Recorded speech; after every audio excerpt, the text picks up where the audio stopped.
El-Sayed shouldn't have conceded the Zionist position on Hasan Piker. They're taking Piker out of context and makes him look weak. I mean, it does, but also I do want to say as a caveat, it has been impressive that it took this long. Most politicians lack the spine to stand for folks like Hasan for as long as El-Sayed did. And I imagine essentially making this a race about Hasan rather than Abdul El-Sayed himself is becoming more of a liability than anything else. So I imagine he's trying to sidestep the entire discussion in order to try and recenter it on himself rather than on a media figure he does not have control over and does not have an encyclopedic knowledge of, you know.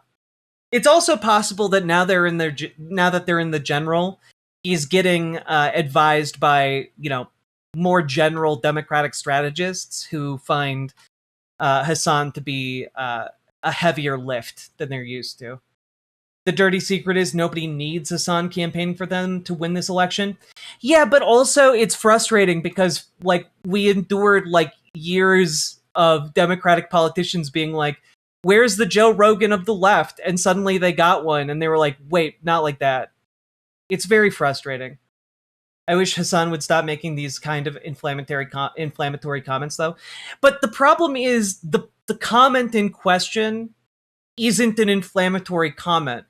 Saying part of the reason there's been an uptick in anti-Semitism is due to the fact that a lot of Zionists and state actors for Israel conflate all Jewish people with Israel and with Zionism. Like, that's factually true. That it's why I've repeatedly talked about how that conflation is itself anti-Semitic and dangerous. And so, like, it's frustrating because the thing that is specifically being discussed right now is, like, actually a pretty uncontroversial statement for Hasan to make.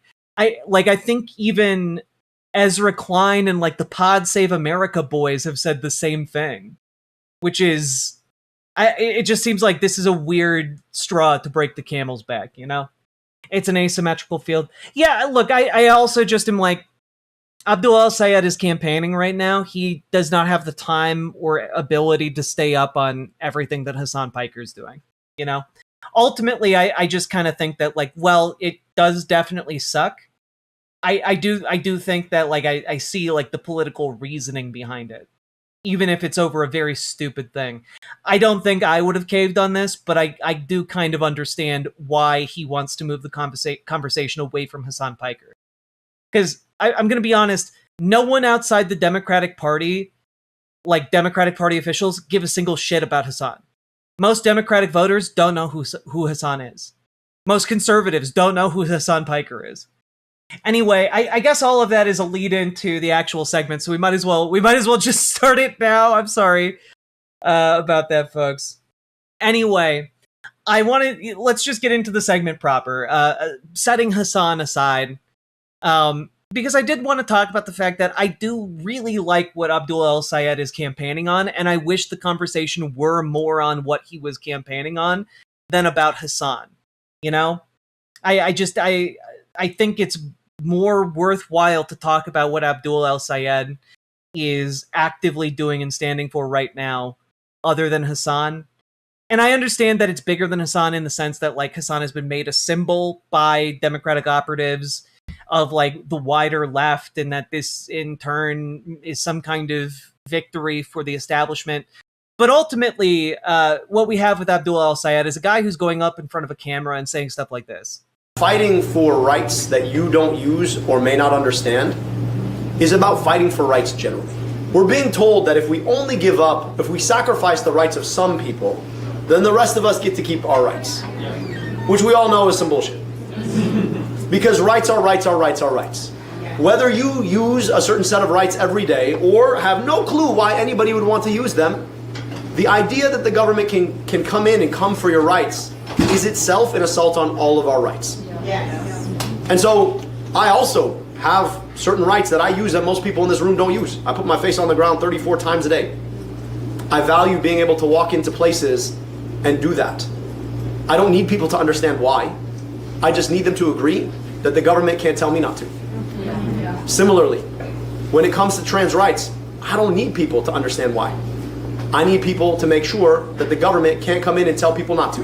Yeah. That's right. And so we've got to decide that when there is an assault on rights, all of us are going to show up for all of our rights. Because the minute we assent to one group losing their rights, we are assenting to everybody losing their rights.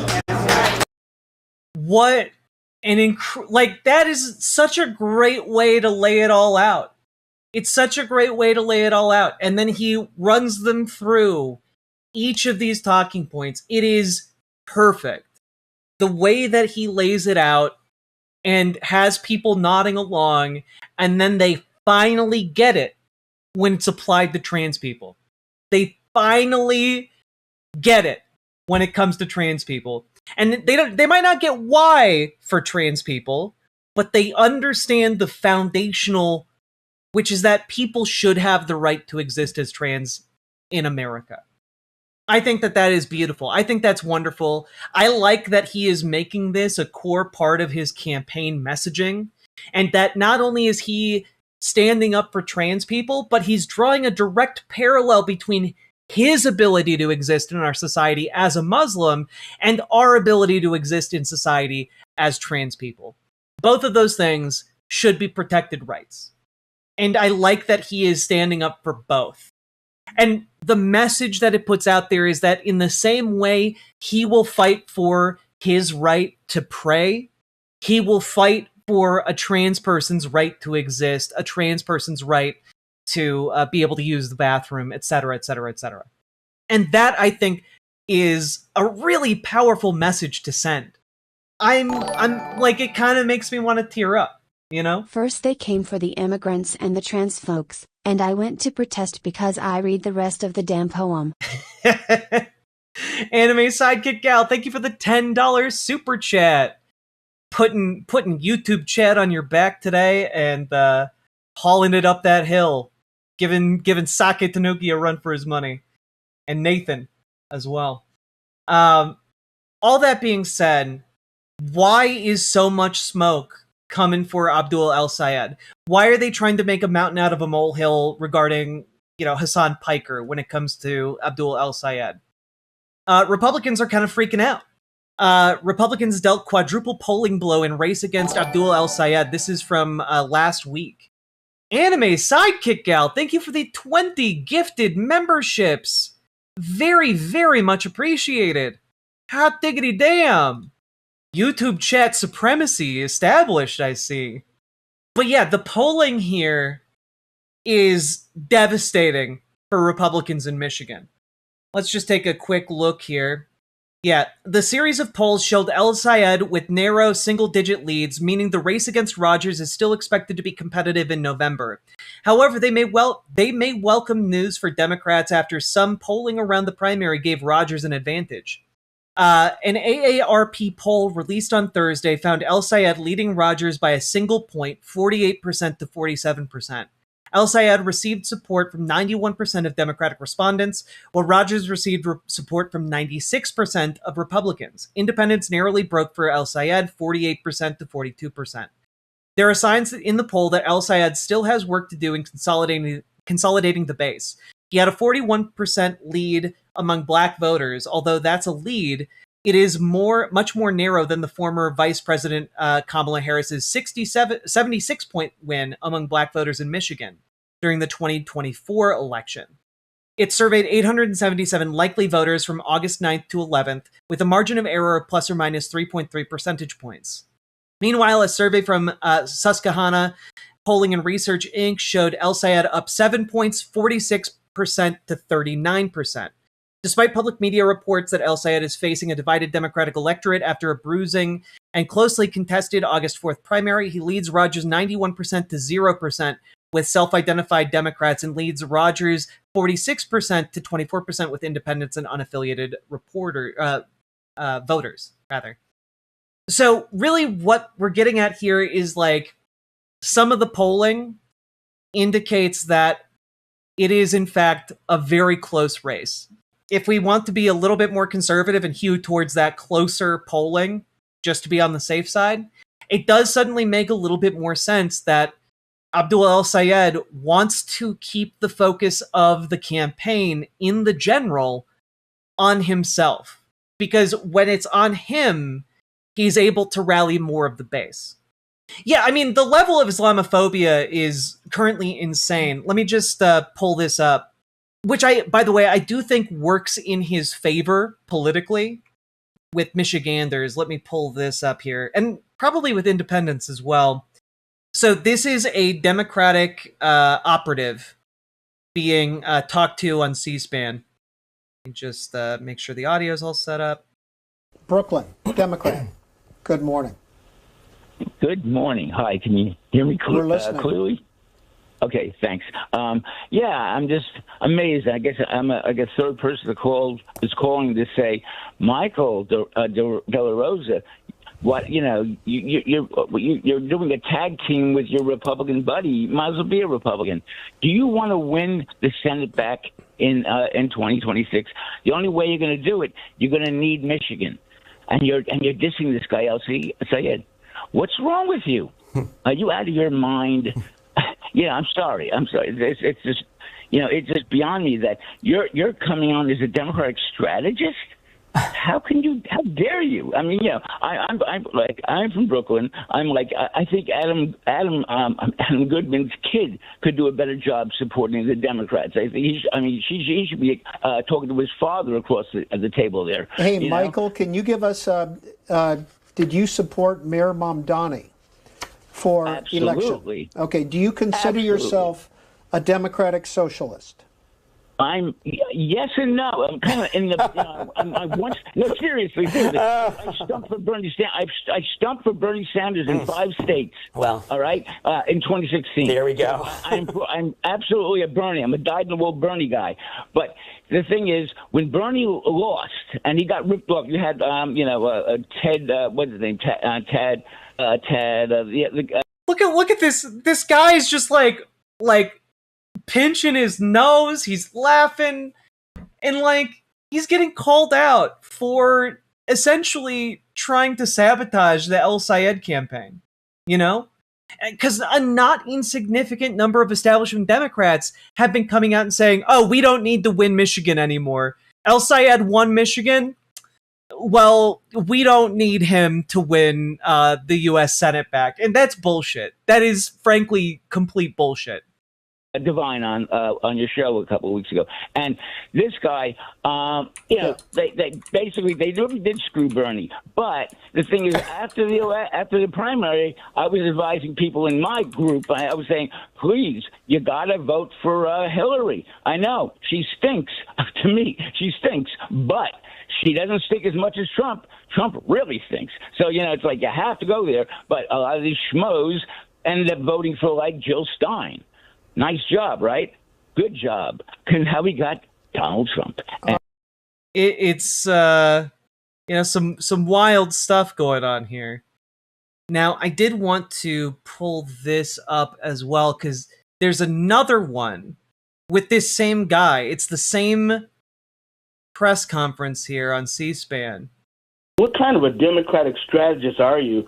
I mean, you come on a national show and you say that a must-win state like Michigan has an unfit candidate in El-Sayed for Senate. And I can see you saying that maybe in the run-up. I didn't vote for Sayed. I voted for Stevens. And it's okay. You could have promoted her as well. It's the same guy. No, it's not. They are talking to the same guy because there's a Democratic strategist on this show who is taking colors on C-SPAN, who has been shit-talking El-Sayed and basically arguing that Democrats don't even need to win Michigan, right? And a bunch of callers called into C-SPAN to rip into this guy because he's being a shit, But now that we're down to the general, and are you trying to get Democrats not to vote for him? You can have your own personal... To be very clear, yes. A Democratic strategist like this doesn't just go on C-SPAN and take calls Like, it's a coordinated attack against him from within the Democratic Party. Views, which is fine, if you don't like El-Sayed and others. But as a Democratic strategist coming on a national program, I think that's totally unacceptable, and I think that you're doing a disservice. What do you say about Stanley, that? before we talk to Michael, you said you did not vote for Abdul El-Sayed. Will you support him in the general election? Yes, I most certainly will, which is the reason I'm calling, as I'm calling on the Democratic line. He is not DSA. Hell yeah. People try to put him off as DSA. He says he's not DSA. The DSA did not endorse him. And even if he was, I don't understand Michael coming on and doing that. Yeah, great. Let's get an answer from Michael LaRosa. Well, I've never supported a Republican in my life for the Senate, for the White House, for Congress. And I don't live in Michigan, so, I mean, my opinion really doesn't matter that much. But I could never support El-Sayed for a couple of reasons. One, there's certain things that do transcend politics, that do transcend parties. And that's okay. That's what I was saying. Vote blue no matter who. The problem with that is who still matters. At least it matters to me. And I just come from a time when I watched people jumping out of windows on 9/11. Just come from a time when you saw people jumping out of windows on 9/11, and you can't vote for someone now named El-Sayed, huh? I mean, it's racist. It's just fucking racist. And before people are like, oh, well, he's actually talking about Hasan Piker saying America deserved 9/11. I understand that, like, Hasan said that, and it's inflammatory at first blush, especially. What he meant and what he was actually talking about is the concept of blowback, which is a very well-established geopolitical phenomenon, which is that, hey, when imperial power does this, takes aggressive action, there are oftentimes explosive ramifications that happen in turn. That's blowback. So what America did in Afghanistan, how America armed the Mujahideen, that in turn had long-term consequences for many, many decades. That's blowback. And to say, oh, well, two guys, two Muslim men, peas in a pod. I remember 9/11. It's just racism. It's racism, Islamophobia. It's awful. 70 miles from when the towers were falling and burning for 3 months. We could smell it from where I was from in Pennsylvania because of how the wind blew. So you saw it on television and you caught a whiff of it on the air in Pennsylvania. Okay. That's a little bit different, I guess, than being in New York City when it happened. It's personal to me, and 25 years later, somebody who can't stand up to his friends online, on streamers. I don't even know who these people are, but if you're too cowardly and too weak to stand up to somebody who justifies terrorism, who justifies 9/11, it's not a justification. Blowback, like calling something blowback, is not justifying the action. It is explaining the action. It's kind of like saying if you go up and punch a guy in a bar, there's gonna be a consequence for that. And a likely consequence is gonna be that guy punches you back. And that's not to say that's good, but it is to say that is what happens. That is a likely outcome. Justifies the suffering of people. All those people did was like Hasan never said it was justified. What he was trying to talk about is the concept of blowback. Like, God, I'm not even like a big Hasan girl. Like, this is disingenuous on purpose. He is being deliberately obtuse because he opposes the project of a more progressive, left-leaning society that Hasan represents to these people. Show up for work that day. Hasan represents a future of politics to these people where they're no longer paid 8 figures to poorly managed Democratic candidates. Or showed up on an airplane, and this guy doesn't have it in him to say it's wrong to say that or to stand up to his friends. The test of leadership is not standing up to the other side. That's easy to do. Standing up to your friends, and he's too much of a coward to do it. I applaud Michael for just being transparent and open about it and saying what a lot of people feel. But like this is the thing. And I do think that ultimately this is why Abdul El-Sayed broke with Hasan. Just because this constant like focus on Hasan is detracting from Abdul El-Sayed's campaign. And I do think that that is a problem. I don't think that Abdul El-Sayed went about it the right way, but I do get why he did it. Now we're going to get to the real meat of why I wanted to talk about Abdul El-Sayed tonight, which is, of course, his appearance on Jessie Waters' show over on Fox, which is, I do want to say, extraordinarily funny. So let's just jump into it. If you know nothing about this, you are not prepared for where this is about to go. Michigan Senate candidate Abdul El-Sayed joins us now. How you doing, Abdul? I'm good, Jesse. I appreciate the opportunity for a good, wholesome conversation, and I just want to start where we agree. We both played football. Speaker Squeakers, thank you for the $10 Listening super to that chat. sniveling liberal weaponize 9/11 to attack progressives puts me in physical pain. Yeah, absolutely. Also, the alerts were disabled for a second. Thank you for the $10 Canadian. Where is Waldo? The Democrat Party is against the candidates their constituents want because the Democratic Party is owned by the same capitalist plutocrats as the Republican Party. They want to keep their free ride. I mean, I do agree that there is a lot of that happening within the Democratic Party. I would argue it's to a lesser degree, and that is why folks on the left have been able to build up a certain movement in order to push forward candidates like El-Sayed. The real test here is going to be us actually doing the work to organize to outpower those capitalists who are trying to purchase goodwill, right? Like the real struggle right now is whether you guys are willing to show up to meetings in your local area with your local Dems, with your local DSA, in order to organize 4 candidates to get them through the general and get them elected. Because once they are elected, folks like this will fight for us. We need to find people who cannot be bought, who will not be bought. And that, I think, is really, really important. Because we need people who ideologically believe in freedom and democracy and the sanctity of their office. The sanctity of their duty to represent their constituents. Because right now, a lot of people in Congress have sold that away. And I find it repulsive, frankly. Football and lacrosse. We both love America. We both love freedom. And I'm looking forward to the conversation. Absolutely. We'll see how much we agree on. I know I don't agree with you on this. You want to abolish ICE. Who's going to deport the criminal aliens from the country? I live in the reddest of red. I guarantee you there's still a Democratic Party there, and I guarantee you there's still a DSA somewhere near you. Well, you and I both know that long before we ever had ICE, we had INS. We were able to enforce our immigration policies without shooting people in the face and the back of the head. And we just celebrated our 250th anniversary.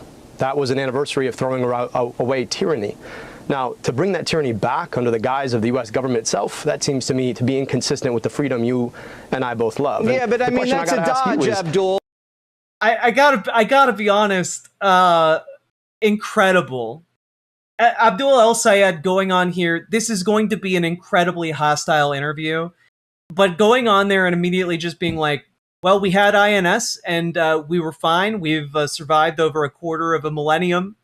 And, maybe it's not a good idea to bring back the tyranny that we fought so hard to overcome at the beginning. Absolute goddamn Chad. Let's go. Well, they did the same thing as ICE back then, INS. Do you know how many illegal aliens are in the country now? ICE and INS are not the same thing. In the face and the back of the head. Do you know how many illegal aliens are in the country now? To your point, Jesse, let me answer the question. To your point, how many do we have? Far fewer when we had INS. To your answer, we had exactly. far fewer when we had exactly. INS, so we now arguably have, INS worked a lot better. Abdul, listen, we had twice as many illegals now when we had INS. So to your argument, you have to have the manpower to do it. If you want to do that correlation, we have ICE now, and we have far, far more undocumented people. So ICE is clearly not working. It's just shooting like American citizens in the face and the back of the head. So well, if you're okay illegals with that, are shooting then people in the have face to too. agree to disagree. Abdul, you got a guy yes, in Michigan. So are American citizens. You got a guy. Just think, look, let me just say something. Okay, to get Abdul, back to the conversation about the broader issues. Okay. Well, you cut me off, Jesse, and you said we're going to have a good conversation. So I'd like to do that. I just want to answer the point. When I travel this, I love that Jesse Waters is getting mogged so hard here. Where like Abdul El-Sayed is just coming across as like a really great, mild-mannered. I just want to do things good, you know? And I have traveled my state. Yeah. More people are asking me about how they're going to afford their gas and groceries. They're not asking me about immigration. Well, now, they also don't want to get molested. Abdul, you got a guy here from Southeast Asia, molested a kid. ICE just picked him up. You want that? Oh, man, please. I haven't watched this yet. I really hope Abdul El-Sayed brings up how many child molesters are currently employed by ICE. What I'd give for any politician to say, yes, I do condemn Hasan. His fashion choices were so disappointing. Condemned. Could Abdul pull off the Giga Chad look? No. But to be very fair, Giga Chad can't pull off the Giga Chad look. I find the Giga Chad very off-putting. Sake Tanuki, thank you for the 5 tier 1 subs. Molested a kid. ICE just picked him up. Molested a kid. I was going to actually talk about this later in today's show. Real quick here, there was a recent report released. It was put out by foreverwars.com. The sex criminals and child abusers of ICE and CBP. Rape, domestic violence, Epstein friendship, it's all tolerated by our valiant Homeland Security apparatus, plus COINTELPRO 2026. A new report by the Ohio Immigrant Alliance released today pulls back the curtain on a stunning level of sexual criminal behavior within ICE and CBP. Out of 152 cases of identified immigration officials or contractors accused or convicted of criminal behavior, 131 of them, or 86.2%, were charged with sex offenses. 78 of them, 51% of the entire cohort, committed sex offenses against children, the single largest category on the list, the report states. Cases involving a CBP officer, the report finds, are more likely to involve underage victims than those of an ICE officer. Yet fully half of ICE officers accused or convicted of sex offenses had a minor as their victim. I guess that's what happens when you don't vet them and are specifically choosing people who want to violate others' rights. So I do hope that perhaps Abdul El-Sayed is going to bring that up. I don't think he will, but it'd be a perfect time for him to do this. I wonder, though, if he is going to bring up the fact that Jesse Waters... Oh, Beaker Squeakers, thank you for the $5 super chat. So sad when the best you can do is know you #Jesse losers. Right? But I also wonder if Abdul El-Sayed is going to bring up the fact that Jesse Waters let the air out of his wife's tires when they were coworkers in order to coerce her into going on a date with him. I wonder if he's going to bring that up, if we're going to talk about being a fucking creep, you know? You want that guy to stay in Michigan?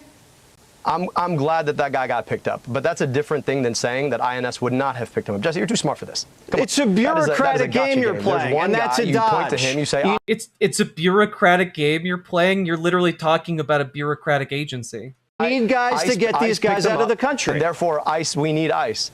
I'm just saying, look, playing by your own rules. When we had INS, we had fewer people doing the things that you're talking about. That's because Biden didn't blow open the border back then. When we had that. All right, that's because Biden didn't blow open the border back then. And that's not an ICE question. That's a CBP question. No, Jesse, you guys let in a ton of people, and we got to get them out, and we'll take the guys out the way we need to take them out.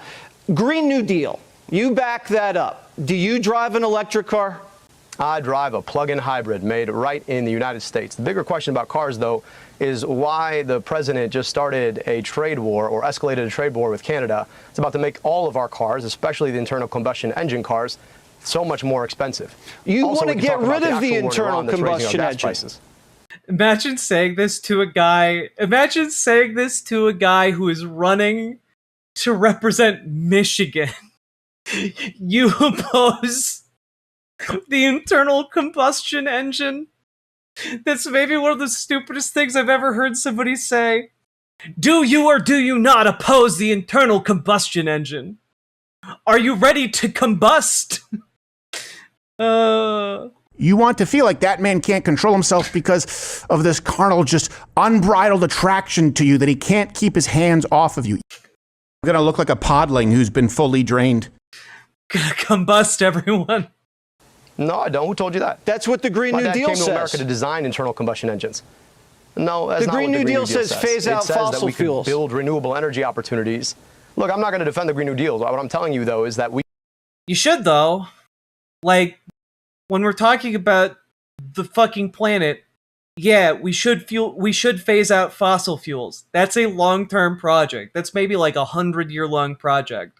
As like people buy new cars that don't have combustion engines, we can in fact make that happen, though. We could make a whole You're lot on the more record amazing as jobs if we backing actually the invested Green in New renewable Deal, energy. Abdul. Look, I'm just telling you this. Are you opposed to the idea that we could reduce energy costs and create jobs in Michigan? Absolutely, but I don't want wind. Are you opposed to making jobs and bringing down energy costs? Absolutely. Mills in Lake Michigan. So you're absolutely opposed to that? Yeah, I don't want to So put you'd rather have a windmills in pipeline Lake Michigan. than you'd Do rather have you? windmills. I don't. You do know we could build like factories that then pay people a living wage to make those windmill parts and have technicians that work on them and keep them running. That's an actual like job creation thing happening as opposed to oil, which is not really making that many jobs in Michigan right now. I think the people in Michigan want that, Abdul. Michigan, and right now we if have you're one of running those. on that, that's not going to Jesse, go look, over too we well. have a pipeline. No. I mean, Jesse, look, we can have a conversation if you want to. You want to keep cutting me off. We could keep doing that too. But you told me we're going to have a good conversation. I just want to talk about something. Go ahead. Right now, we have an oil pipeline in the Great Lakes. If that oil pipeline were to burst, the consequences for our Great Lakes would be disastrous. Now, you're telling me that you'd rather have a situation where that happened than a windmill? That really is so offensive to you? No. Now, those windmills are good I'm saying union I don't jobs. want to If get we rid built of more fossil them, we'd fuels, reduce and the that's what price the of Green New electricity. Deal does. Let's move on. Yeah, it phases it gets rid of them, not like a Thanos snap, but phases them out as they are no longer needed because we could have cars that don't run on fossil fuels. Like the idea that like the only way we could possibly continue to exist is with vehicles that have explosions happening in them, propelling them forward, as opposed to just plugging in a car that then has a battery that then makes the wheels go. Like, he's so mad at the idea of, like, battery-powered cars that you can just plug in when you get home, and when you wake up the next day to go to work are fully charged.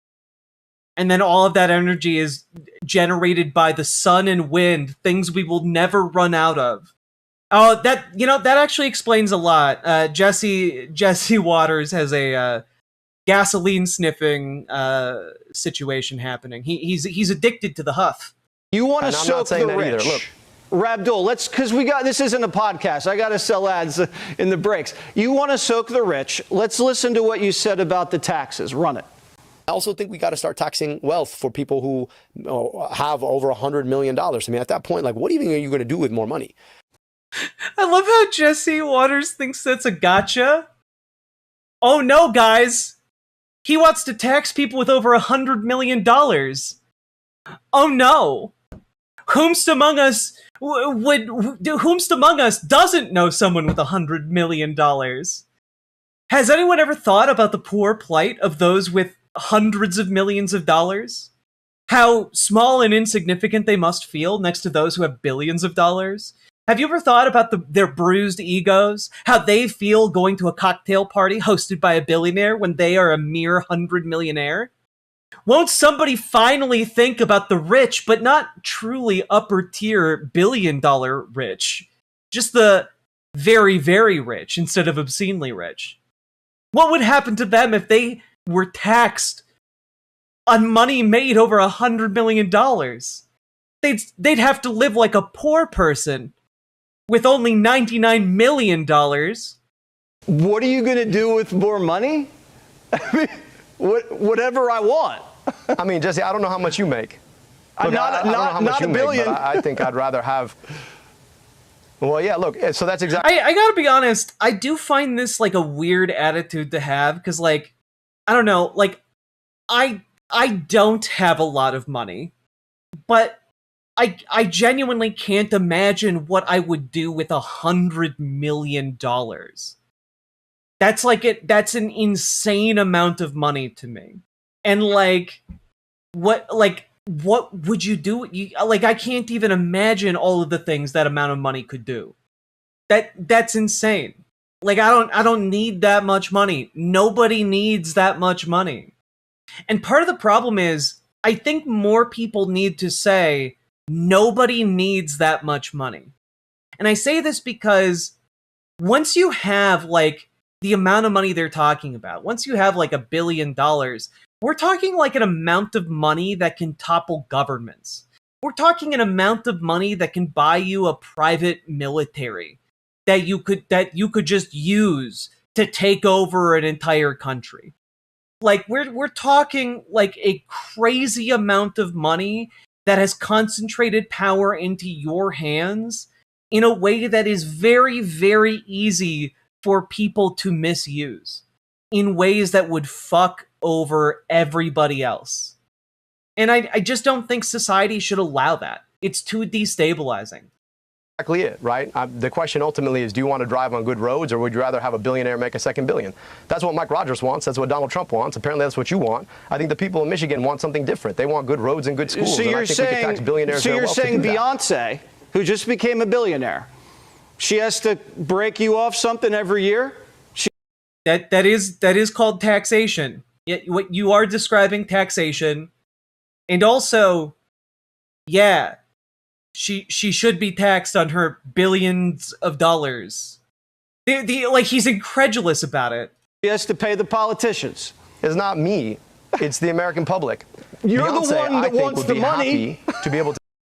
Jesse, taxes don't go to Abdul El-Sayed's bank account. What are you talking about? To contribute back to the public schools that she went to. I think she'd be happy to invest in good roads in her community. I think she'd be happy to pay a little bit more so that everybody had a little bit more. You're reaching a little deep into the pockets, to be defending billionaires from your channel, Jesse. That's a crazy thing. I thought you were for. I'm just saying. Look, at the end of the day, I thought you were for the everyday man. Like, if you're for billion. Yeah, you should be for taking nickels out of orphans' pockets instead of taking, hundreds of millions out of billionaires' pockets. For fuck's sake, man. More than you're for everybody. The person. Well, you and I are just going to disagree. No, I just think I have the right to the fruits of my own labor. That's America. It's not communist, what you're talking about. What he's talking about isn't communism, it's taxation. Like, it is paying taxes so that people have roads and schools and firefighters. The problem let with me it, ask Jesse, you is about you socialized health care. Billionaires don't make money. And let me just answer the question. Sure. No, let me go back to that. Go ahead. Billionaires don't make their money off of their labor. That, I think, is where you head off. Billionaires that make their money off their money. So if you have $1 billion, your billion makes another 100 million. That's not the fruits of your labor. That's just the fruits of your money making money. I think it's okay. Like, if we tax you at 7%, you're still gonna make what, a cool $30 million off your $1 billion. I think it's for doing nothing, for sitting on the interest. He's 100% correct, by the way. Okay, they're gonna be okay, Jesse. Yeah, I just don't like the idea of politicians like you capping how much money people make in America. That's just me. We can have the voters in Michigan decide. You say you want socialized health care. Abdul, how much is that going to cost? It's going to cost. Talk about what it costs to not do it. Talk about the costs to not do it. Cost the average Michigander a whole lot less than they pay right now. But I'm just going to tell you. No, but what's the price tag of the program? Who voted to raise prescription drug prices 19 times, right? And so I'm just saying, I want to bring your costs down. the price of the program is going to be substantially less for an everyday person who's out here who can't afford their health care and worried about losing their health care with their job. Well, give me the total number. Look, while you're out here trying to talk about the broader national budget, I'm a lot more interested in the everyday budgets that Michiganders are thinking about. And that's exactly the budget that Donald Trump and Mike Rogers are blowing up right now. Well, I just don't see. I gotta be honest, Abdul El-Sayed, cool as a goddamn cucumber. He's doing so good. You doing so good, baby girl. Why you're so on the side of the billionaires, Jesse, rather than on the side of everyday Michiganders. No, because I don't want you guys... Ryan O'Connor's, we do need to remove Citizens United. ...to blow the country up. Do you know how much the federal budget is now? No, neither do I. Here's exactly what's the federal budget? You guys want to, right? Pete Hegseth, who used to work for... What's the federal budget? Oh, please respond by asking him where the money for the federal budget comes from. After Jessie Waters was just talking about how taxed money goes into Abdul El-Sayed's pocket, please ask Jessie Waters where it comes from. Question: do you know what the federal budget is? To raise... No. I just want to talk about this. Look, you want to talk about budgets? I'm happy to do that. The guy who used to work on your channel, I think he was like the 6th host on the 5. He wanted to raise our military budget to $1.5 trillion, and you don't seem to be upset about that. What, so we can fight a war we don't know how to get out of, to raise our gas prices $5 a gallon? That doesn't make sense to me, Jesse. We want to talk about the things that we actually should spend on. To me, that's I have a feeling, Abdul, you don't even know how much money the government spends every year. Do you know? Look, the question, Jesse, to me All right, is, so you don't know. Let me tell you what it is. It's $7 trillion a year. And your plan, Jesse, to take over the healthcare system is $4 trillion. And here's the problem with it. So to exactly your point, I mean, do you know what I'm not very good at math. I don't think you're very good at math either, but go ahead. Clearly you don't. And you don't seem to care. But I don't think most Americans want to spend that much money on military escapades so that the folks stranded on the USS Abraham Lincoln can't even get a sausage for breakfast. I just think that we could do a lot better with our money, Jesse, and I think that's where you and I tend to disagree. I just disagree. Mike Rogers agrees with you. I think if you spend $4 trillion, everything else is going to get really expensive. You're going to look back at Biden inflation, and you're going to wish you were back there. But you brought up foreign policy. You want to talk about inflation? I'd be happy to talk about inflation. Jesse, you actually said the word. Because everywhere I go in Michigan, people are talking about the fact that they've never had to worry as much about life. I do want to point out that one of the very funny things that Jessie Waters just said, and I had to double check this really quick, is that your plan is going to cost Americans $4 trillion, right? Let's just take a quick look here over at this article, Healthcare Costs and Affordability, published October 8th of 2025 over on KFF. Total health spending reached $4.9 trillion in 2022. So just real quick, if Abdul El-Sayed's plan was implemented and it truly did cost $4 trillion, that would be about $1 trillion less than we're spending on healthcare now. So it would cost less. That's just some back of the napkin math. Being as unaffordable as they say right now. Just to be very clear, it makes a lot of sense that it would be cheaper. You don't have to sell ads. You don't have investors that you have to pay. You don't have all the middlemen taking advantage of the system. And you can also negotiate using the government in order to lower costs for basically everything down to the utmost. It would be less, but everyone would be covered and everyone would get preventative care, which would in fact mean that it would cost less to do better healthcare. Now, I get it. Donald Trump likes to blame everything on his predecessor. But let's be clear, this is Donald Trump's economy right now. And he's about to make everything so much worse because he's in a vanity war with the Prime Minister of Canada. And look, I'm in Michigan and you're from New York, right? So you know Canadians, man. They're the only people I know who apologized before they even did his thing. So now they're raising the tariff to 50%. What's that going to do to inflation? Yeah, what is spending $4 trillion going to do? I think it's going to make it a lot worse. But you brought up the war. Are you glad the Ayatollah is dead? Oh, hey, guess what? My back of the napkin math here, totally verified by this most recent study in 2026, projected economic gains and lives saved under universal health care in the United States. We estimate that such a system would reduce national health expenditure by $1,041 billion. So over $1 trillion every year. And it would also further save 114,000 lives every year. Wowee. Yeah, I mean, look, he was a terrible person, but that's beyond the point. The bigger question is, should... You're right, Coder Joe. I did cover this. I couldn't find the paper, so I appreciate it. We have gone to war in the first place. So, look, I just want to be clear with you, right? I mean, I'm never going to defend the Iranian regime, but I am going to defend the idea that we probably shouldn't be fighting wars we don't know how to get out of. Oopsie, you go to war and you tell us that it's going to be a special military operation. That was in February. We're now in September almost, and we're still fighting the special military operation. True, employers would no longer have a death grip on whether or not your children can get cancer operations, you know? Which would be great for labor orgs and also just workers generally. I mean, it's not working for us, Jesse. We're not really this is exactly what happens when you've got a dunce in the White House who doesn't know what he's doing. So you'd go back in time, you'd give them back their nuke program, you'd give them back their Air Force, their Navy. No, I'd go because the nuke program's buried under a mountain of rubble. And we actually had nuclear containment. Now, Jesse, you like to, I mean, look, I understand selective memory about history, but we had a JCPOA that was well negotiated, that actually had nuclear nonproliferation far more securely than what we have right now after having gone to war for the better part of 6 months. Yeah, I like the fact that the nuke program's buried under a mountain of rubble. They can't even get access to it, but that's me. Just as an FYI, they would be able to get access to it if they dig down and get access to it. Like, plenty of their facilities have been bombed. They've been able to clear the rubble and launch missiles out of said facilities.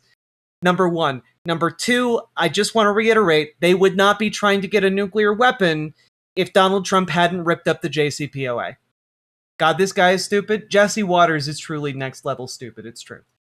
I think we'll figure it out. The thing you said about... So let's just stop there. So, sure. Jesse, wait. I understand you're not good at math. I get that. I'll give you that. But science, we got to talk about science, okay? Yeah. You understand that, like, nuclear material doesn't just go away because you buried it under a mountain of rubble. You understand they could still go back and bury it out, right? Yeah, we're watching it from Space Force. So and anybody... We're watching it from Space Force. Don't worry, guys. The brave men and women of Space Force watch over all of us. Remember, folks, Space Force is real and not a joke. More secure than we were back then. Okay, let's move on.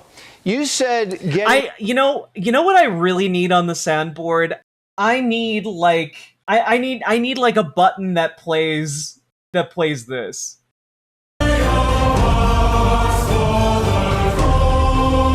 We need it for Space Force!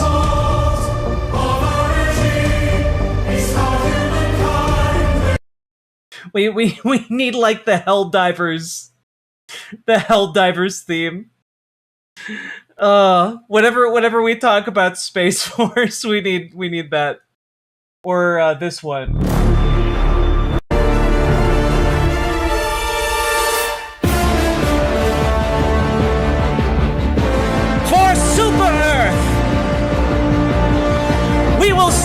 From having their nuclear program.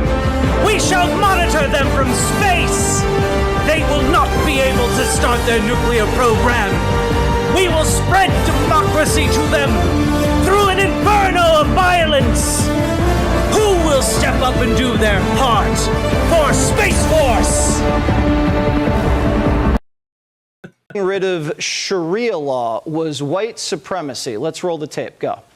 I have to tell you that the same exact forces that drove native peoples from their land 2 centuries ago, destroyed Black Wall Street a century ago, bombed a building decades ago, and tried to ban Sharia law not a decade ago, that those forces are alive and well today. So getting rid of Sharia law is white supremacy. Can you explain that one? Yeah. Because the people who talk about getting rid of Sharia law in the United States are white supremacists. Case closed. Next. Do you know what canon law is? Jesse, I assume you're Christian, right? Yeah, tell me. Yeah, I know what it is. tell me and the audience first, though. All right, so canon law is the name for Christian law. I don't begrudge you your right to practice your faith as you choose. I don't know why the idea that I could practice my faith as I choose is a problem. Nobody is trying to push Sharia law on anyone else, just like I hope nobody is trying to push canon law on anybody else, because we live in an America where you should have the freedom of your religion. So the idea that you have somebody like Tommy Tuberville, right, who, you know, barely was good at coaching football, is out here trying to ban Sharia law when there's less than 1% of the Muslim community in America, as if somehow Muslims are out here trying to push Sharia law, that seems to me to be deliberately targeting the Muslim community because they're different. And I'm just saying that, like, I have no issue with people practicing their faith. In fact, I would never want somebody to push their faith on me, and I would never want to push my faith on somebody else. Good, because no one wants you to get rid of your religion. And so the idea, no one wants that. So, but when are you sure? Because I'm pretty sure a lot of Christians want Muslims to stop existing. Specifically, I think a lot of folks who watch Fox News want Muslims to stop existing. When people preemptively go out there and start preemptively passing laws to ban something that's not happening, what you're trying to do is target a very small community because they're different. And this operates. I mean, look, I'm just going to say, there's statistical evidence that the president and the vice president like to target me scary. Simply people as a function of my faith. You know, it's like men aren't equal from women. Like, it's like physical punishments. You like to say the word. Look, Jesse. Look, people don't like to that say in the Michigan. word I'm just saying. because I don't think that's a good really position. And scary. Nobody's pushing it. No, but Jesse, nobody's pushing it. You know what the issue is in America, in Michigan? What? The issue that people are worried about is not that somehow somebody's going to come and push Sharia law on them. The issue in Michigan is people are worried about how they're going to afford their gas. The issue in Michigan is, how am I going to see a doctor when I get sick? How am I going to keep my job? You're out here, honestly, you guys love to play this culture war game where you use these words that sound really foreign to avoid actually having to talk about the issues that everyday people like to talk about. Now, look, Mike Rogers is the guy I'm running against for U.S. Senate, and I know you've had him on your show. Maybe he answers questions. I don't know. God, he's like, we are only halfway through this, and Jesse Waters is already like bested in at least 20 different ways, and he's kind of losing it. Like Jesse's real triggered, real bad. I don't see how he winds up okay coming out of this. If he does, I've actually never had him on. Only, but look, you haven't. So he's ducking your show too, because he's ducking. Look, can we all agree? Like, I haven't Jesse, invited him on. We're gonna have a debate, right? Can we all agree that Mike Rogers is a beta? Can we all agree with that? I haven't even had him on. Dude won't even come on your show because he's afraid of getting grilled. I will have him on. That guy. Can we all agree Mike Rogers is a beta cuck? Is such a vibe. And, you know, Abdul El-Sayed didn't say beta cuck. He didn't have to. The cuck was implied. And I'm sure it'll be great. But Abdul, like, Jesse, let me just say, can I back up he's for out 1 here second? trying to talk about Mike. Can I back up for 1 second? I'll finish. I swear I'll be quick. Okay, because Mike Rogers isn't here to defend himself. He thinks he's running against Hasan Piker. Well, maybe then he'll actually come on your show. Maybe I'm doing you a favor then. But the guy's a beta, doesn't like to answer questions, and he dodges every debate. So I'm pretty sure he's going to dodge you too. Need Mike Rogers on the show, but thanks. All I'm going to say is this. Thanks for booking it. You know, I agree. Gas prices are too high. Gas prices are too high. Abdul, pipe down 1 second. Gas prices are too high. Green New Deal's not going to help that. You said that we get to keep. How would the Green New Deal not help gas prices go down? If the demand for gas goes down because people have bought electric cars, that would lower the price of gasoline. Keep our doctor? I've been told that before. We were lied to. So let's move on. Jesse, you said here, I want to move on because we do have to hit a break. No, let me just finish the point. Please. You told me you want to say something. Go ahead. And I want to just finish my point, okay? Yeah. If the only answer that Mike Rogers and Donald Trump and J.D. Vance have to this economy is to point to me and say there are scary words associated with him, I'm just going to tell you, those scary words are not raising gas prices or keeping you from seeing your doctor. I'm interested in getting money out of politics, putting money in your pocket, passing Medicare for all. And I think that actually will solve problems in Michigan. I'm not scared of you. If you think, Abdul, I just oh, you want to give me health care? I'm not scared of you. What? Yeah, you shouldn't be. Like guys like, hey, do you want yourself and all your family to have healthcare that is fully comprehensive and also costs you less money? I'm not scared of you. Like, is this how Jesse Waters reacts to doctors? Like, a doctor walks in the room and he's just like, he squares up. I'm not scared of you. he pulls up to a gas station in New Jersey. A bunch of the attendants hop out to like fill up his car. He immediately jumps out of his car and goes, I'm not scared of you guys. Better not let the air out of my car tires. I know what you're up. I know what's up when that happens. I'm not scared of you. Jesse Waters lives for capitalist propaganda. Also, Jesse Waters doesn't understand supply and demand. Indeed, where is Waldo? Thank you for the $5 Canadian. You're a little my name misguided. or running That's all. against my faith is going to fix problems? Go ahead. No, I just played what you said and we talked about it, so we're all good. You also said this. You want to replace the right to bear arms. That's right. I'm not scared of you has to be met with, Jesse. That's exactly what someone who isn't scared of their guest says.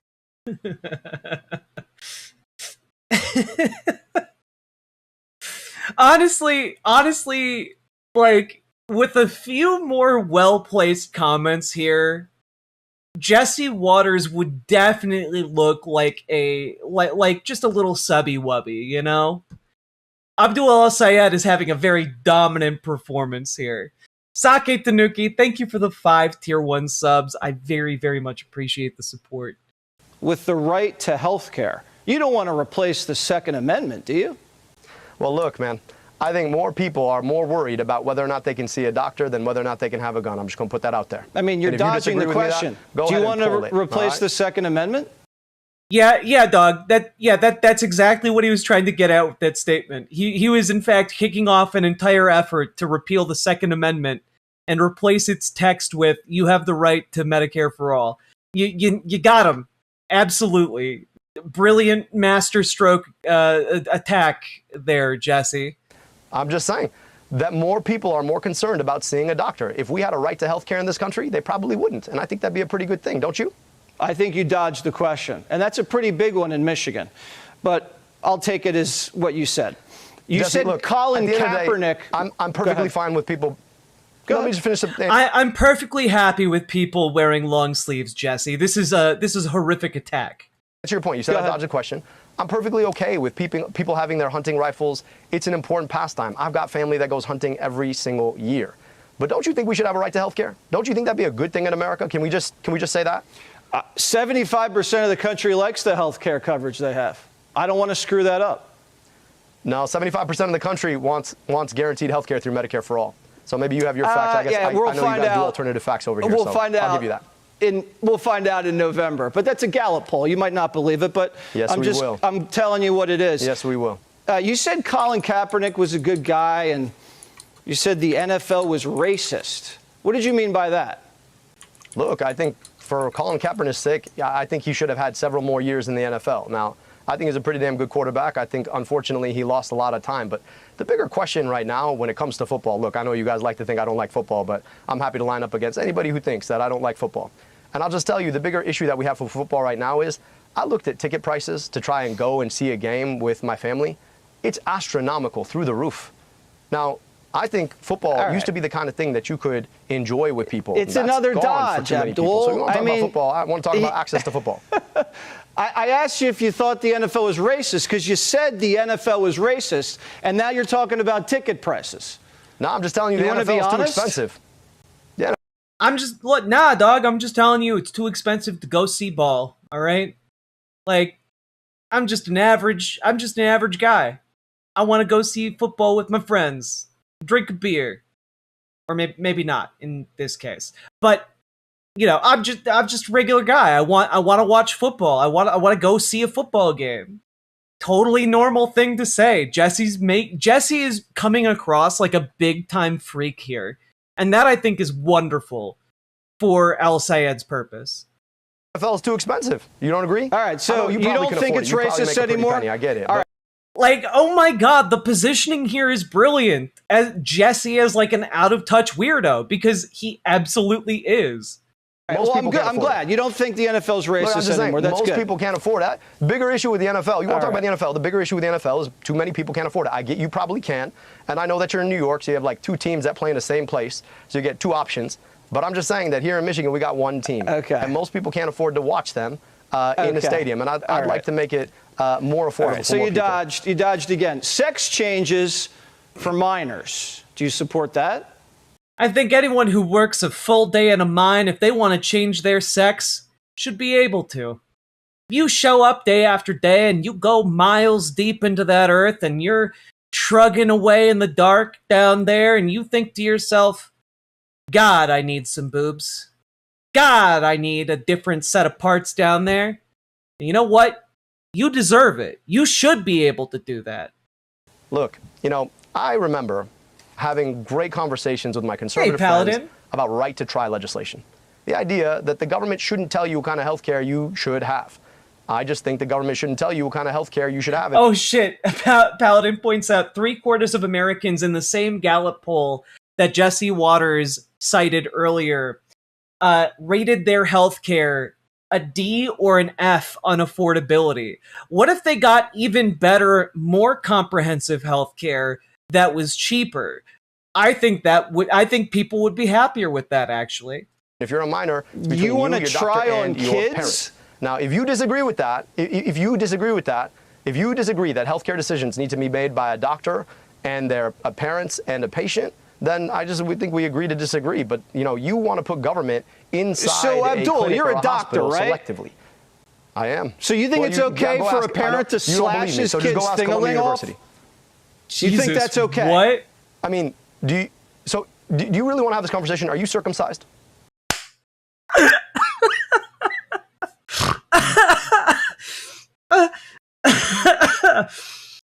Oh, holy shit. Whoopsie. Oh. Do you want to cut a child's ding-a-ling off? What is it with, people who call into the Transatlantic Call-In Show, which I am a sometimes host of. There have been a handful of weirdos who talk about ding-a-lings instead of just using the word penis or something. And it's so weird and off-putting. Oh, fuck, this is funny. Yeah, but I mean, that's a Jessie, personal question. Okay. Doctor. So you probably should want to move on. Is circumcision's different than castration? I think it's a problem. To be very clear, children aren't getting bottom surgeries, number 1. And number 2, the surgeries that they are getting, bottom surgery that they are getting when they are adults, is generally not castration. And even if it was, they're adults. They can do that if they want to. But children are not getting castrated because they come out as trans. That's just bullshit. Problem that you think that you get to decide what happens between a parent, a doctor, and a patient. And I'm just saying that, yes, circumcision is surgery on a kid's ding-a-ling. So if you really want to bring that up, you can. I just think you guys are really selective about how you want to talk about these things. Abdul? Whoa, that's wacky. We were here talking about trans kids, and instead you're talking about my penis that did get surgically altered when I was a literal baby. That's wacky, sir. Totally different. Totally different. I had a totally different kind of genital surgery as a baby. A totally normal and not weird at all genital surgery as a baby. Michigan's not going for that. That is sick stuff. Boys playing in girls' sports. I'm not advocating anything. I'm just saying. What about that? So the question, again, Jessie, you have... The obvious point he's trying to make here is that on the one hand, you're like, oh, how could you ever do surgery on a child's genitals? And totally accepting of circumcision, which is a surgery on children's genitals commonly practiced in the United States. But also just real quick, just real quick for the record, I do think that people should not be circumcising babies. Like, if you're gonna circumcise somebody should be fully grown and, like, make that choice for themselves. You know? It's practiced literally without consent on babies. That being said, trans kids are not getting bottom surgery. So, like, the question is really moot. Not ask me one time about the issues that people actually care about in Michigan. You don't want to talk about gas prices. You don't want to talk about groceries. You don't want to talk about healthcare. You don't want to talk about this stupid trade war that's about to destroy Michigan's economy. We spent the whole interview talking about that stuff. That's destroying, that is destroying our own military. You don't seem to want to talk about any of those things. Waters is kind of snippy in this interview. God damn. You want to bring up all this culture war that, you know, I'm not here to fight a culture war. We talked about the war. We talked about gas prices and the Green New Deal, okay? If you want to do it... What more do you want? You want to talk about Canada? We don't have time for that. We got to talk about, you know, the one child in your state that might be thinking about surgery and consulting with a doctor about it. Interview. I brought them up every time. You can do the interview. You're okay? asking me like you're doing the greatest hits, Jesse. Like, I mean, this is like you could play this game if you want, but like you can keep doing the greatest hits if you want. You told me we're going to come on for a conversation, and when we have conversations, I think it's okay to also ask questions. I just want to understand what you're getting at here. I'm getting at whether you think Michigan, men should play in women's sports. Senator in Michigan, it's a big issue. I'm interested in getting money out of politics, putting money in your pocket. I do wish that when this question came up, the response was just men aren't playing in women's sports. Trans women are playing women's sports because they're women. And passing Medicare for all. You're filibustering, most people don't care Abdul. about what sports kids play. And You're filibustering. I'm just it's a big issue. Because, like, I want you to guys talk about kind of lost on that issue last time. Deserve to hear about. All right, so you want to answer that question? What issue? You want to answer the question? What issue? Go ahead, Jesse. What issue? Should men play women's sports? You have daughters, right? I think that. Look, I love that whenever conservatives ask this question, their imagination is, what if like an NFL linebacker tried out for like the your 8-year-old daughter's soccer team? Like it's in their mind, it's like that cartoonish level of like unequalness. It's truly just silly as fuck. I played sports my whole life. Sports were an important part of my life. I'm grateful for the opportunity to play sports. And at the end of the day, the decision of who gets to play what sports ought to be decided by the people who govern sports. I'm running for U.S. Senate. Jesse, it's insane. I'm out here trying to take on like the healthcare crisis and big pharma, and you're asking me about who gets to play what sports. It's silly. People can't take you seriously. It's kind of a big thing. If really. I do appreciate Abdul El-Sayed basically just saying the entire premise of your question is silly and honestly a distraction from real issues. It's a good answer. Been following the news recently, Abdul. Let me ask you about the politics. We'll get to your race. Let's do your race right now. Please be serious. Like I'm here with you. I want to have a conversation about the issues that matter. Let's do it. Let's talk about the things that people are actually talking about. Okay, I am, but let's keep going. Black people in Michigan. Well, I know you guys are talking about that, but like most of the country's not. Okay. Go ahead. All right. Black people in Michigan. There we go. Nailed it. Stuck the landing. Michigan voted for this white lady you ran against by like 8 points over you. What happened there? Well, Jesse, I mean, you said it yourself, right? You got to give credit to Abdul. He ran against the machine. I got outspent 11-1. That 11-1 is going to do something at the end of the day. Now, my job is to go and earn every vote. And we've been having some great conversations in the community. We'll continue to do that. And I have a lot to talk about when it comes to my work taking care of communities. I rebuilt Detroit's health department, led Wayne County's Department of Health, Human and Veteran Services, got to work alongside so many folks in the community to give kids glasses, take on corporate polluters, eliminate medical debt. I'm looking forward to continuing to have those conversations, and I feel really good about being able to bring communities together and beat Mike Rogers, who you and I both agree is a beta and won't come on your show, and won't debate me in November. Didn't agree. The cuck is silent. To that, but that's funny. Reparations, do you support that? But you laughed at it. Because you didn't say you didn't agree. Like, Jesse, you're very good at telling me when you don't agree with me, but you actually laughed at that joke because you actually agree. Sorry. Reparations. Do you support that? I think we need to have an honest conversation about the incredible debt that was put upon black folks as a function of slavery that we have yet to pay.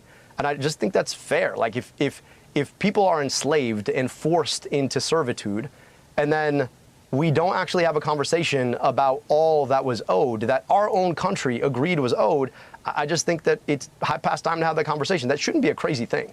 I understand that, like, for folks who really want to inflame culture war, I just think it's important for us to think about. Yeah, a conversation on what that would look like.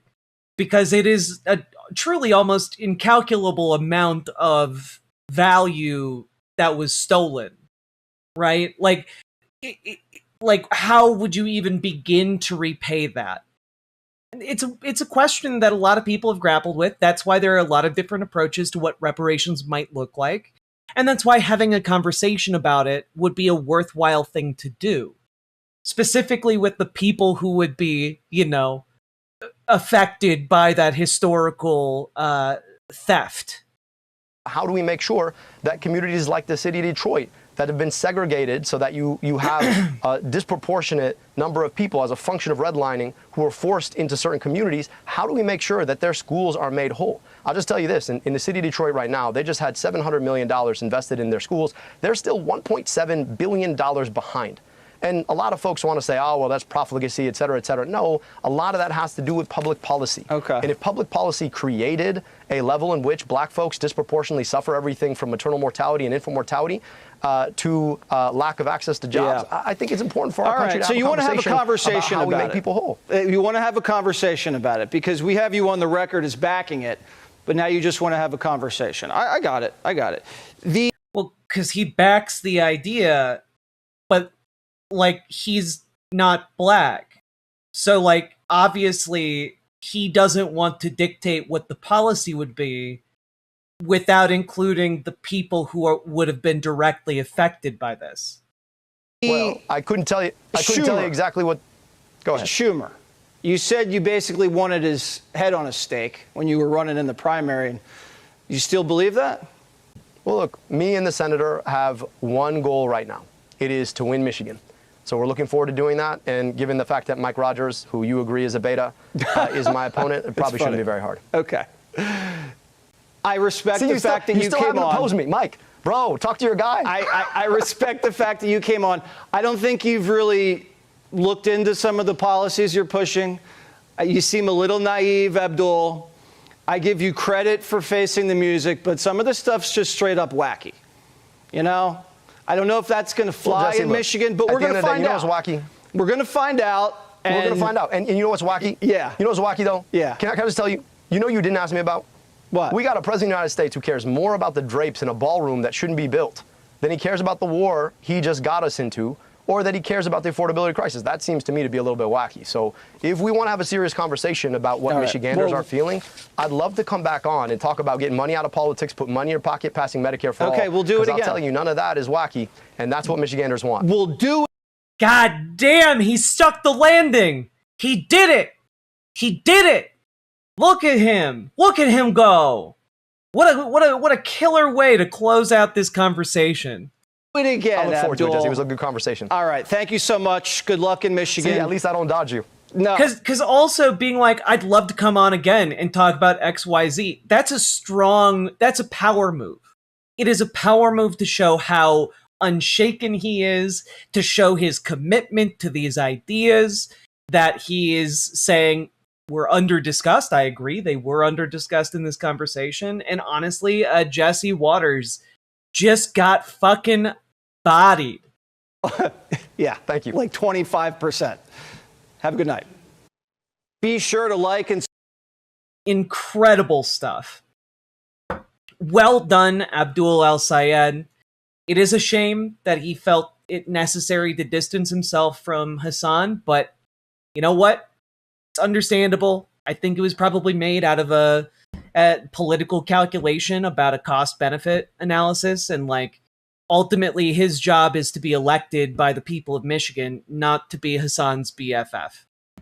And like that's okay. Hasan, I'm sure, will continue to support him.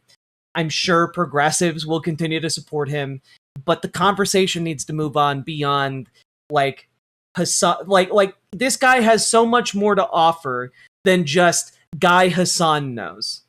And like, while I think it's a weak move to distance himself from Hasan, I do understand at least one plausible reason why he would do that. So, anyway, I think he's dynamite. If you're in Michigan, go knocking on doors. Go phone bank for this guy. All right? And folks, there's a link down below for Progressive Victory. If you're anywhere in the country, you want a phone bank for Abdul El-Sayed, they're going to be having phone banking events. All right? You can get involved. You can go to his website if you want instead and get involved with phone banking or door knocking. All right? All that being said, we have to organize. Join your local Dems. Join your local DSA. Because guess what? We are in the final stretch leading up to the midterms. It is crucial. It is important for us to step up and to do what we can in order to fuel the victory of these left-leaning candidates, these progressives across the country. This is not done in a vacuum. You can be a component. You have agency. Republicans would not spend billions of dollars to convince you you are powerless if you actually lacked power. So please show up. Please get organized. You can make things better. And if you don't know where to start, you can join our Discord. You can reach out to Dragonfly for help with your local Dems. You can reach out to GamerG for help with your local DSA. They have been organizers in their respective organizations for years, and they can help you get started. They can help you even set up a branch of DSA if there is none close to you. And also, they can give you tips on how to interact with other people to maximize what you can do on the local level, because you can do a lot. So get involved today. If you got anything out of this, hit that like button, hit that subscribe button, and do consider dropping those subs, donos, memberships, super chats, etc., because you guys make this show possible.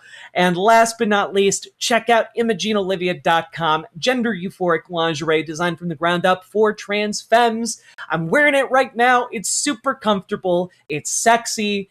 It's non-tucking as well, and it's my go-to set. So do go check it out, ImogeneOlivia.com, link down in the description, and let's keep on going. Riverboat Jack is coming to town, all the viewers gather round. Twitch and YouTube is where she streams, all that content is bursting the seams. Politics, gaming, and plenty more, her sense of fashion you'll adore. So grab your stuff and hop aboard, we're going straight to Jack's Discord.